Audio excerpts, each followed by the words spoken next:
Okay, so today we will be working with Unity. You have looked at a cute couple of videos on Unity. You have choices of how to make Unity. Those include, maybe you're going to use Unity of color, select one color, create at least 5 values of that color. Maybe you're going to create Unity of shape, select one shape, repeat it 5 times. Or Unity of size, draw items of the same size at least 5 times. So any one of these, we need to be repeating at least 5 values or 5 times. So here are some examples of how these could possibly look. In a couple of sketchbooks that we've done in the past, here's an example. This person is demonstrating Unity of color because we see the same red-pink tone. They're also demonstrating Unity of shape because there is one shape, the triangle shape, repeated throughout this entry. Here we have an example of Unity of color, okay?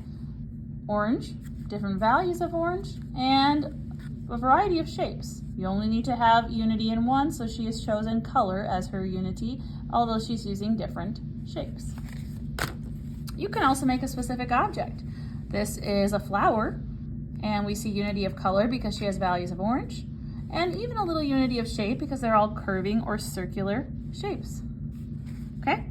So for today, you guys will need to open your sketchbooks to a new panel, and you need to make sure to label that panel number 5.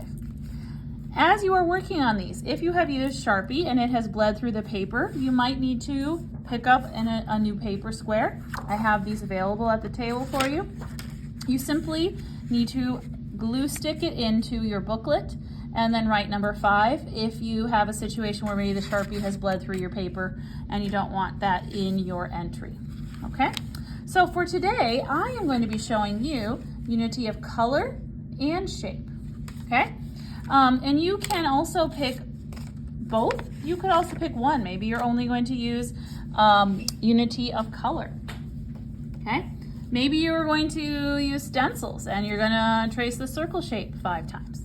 Maybe you want to make a scene that demonstrates Unity. Okay? So I'm going to be using a little bit of watercolor and collage just to show you guys some new things today. Okay? So first what I'm going to be doing is creating a landscape background using watercolor. Remember, you need to have 3 materials, okay? So I'm going to start by just picking up some colors I would like to use for my sky.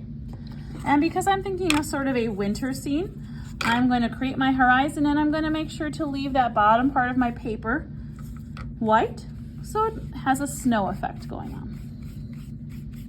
Okay, and I'm going to work in a little bit of dark blue, a little bit of light blue. So this is kind of a 2-part entry if you choose to use the example that I am showing you. Day 1, you're going to put down the watercolor, and then day 2, you're going to pick up some materials and glue them on top. So it kind of depends on if you want something that is going to use multiple materials or if you want to just keep it a simple drawing like some of the ones I've just showed you. A fun little technique that you saw on my other one, I was doing a little bit of a Northern Lights effect. So while this was still wet, I took a little purple and just kind of draw it into that very wet blue paint, okay? You can even take the brush and sort of pull the color up. If you have a little bit of that Northern Lights effect. Okay, you could also just leave this plain blue. Okay. So now that I have my basic sky, I would set this on the drying rack, okay? And here's what I will do on day 2. So again, thinking of Unity, I have chosen Unity of shape. And for my example, I'm going to use construction paper and I've cut it into green triangles, okay? So I have Unity of color and Unity of shape. I'm going to take back my landscape painting. This is one that I did previously. And I'm going to build like a little tree forest along my hillside here, okay? So if you want to use collage elements, please do. If that's something you haven't tried yet, that might be a fun thing to try. Just something different and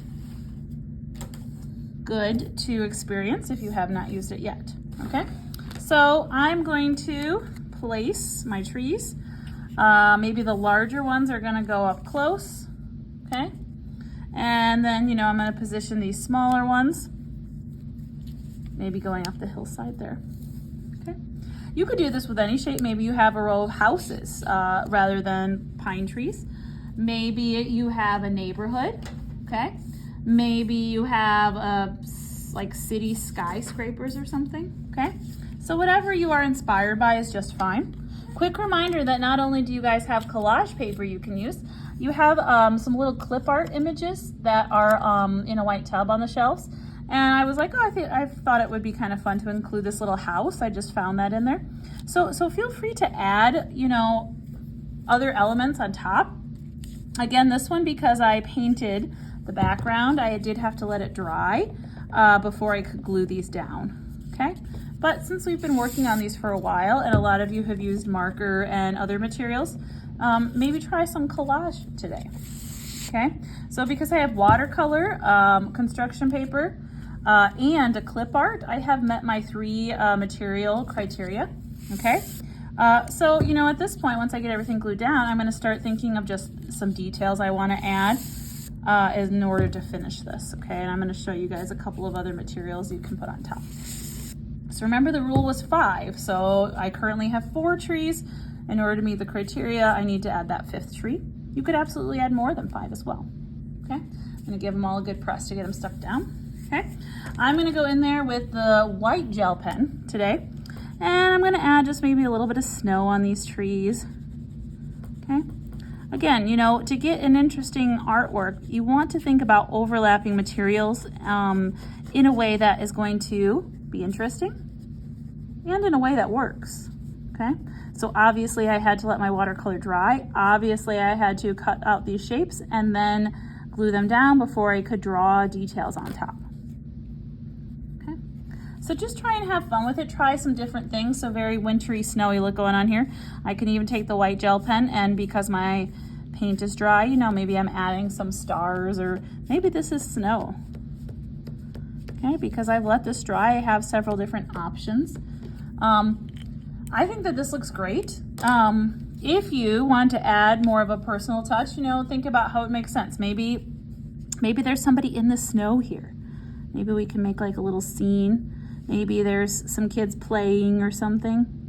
Maybe you don't want to have a snow scene at all. Maybe there's a driveway and there's a vehicle on the road here or something. So now I'm going in with a black pen on that white area that I have left, you know, and adding some little details.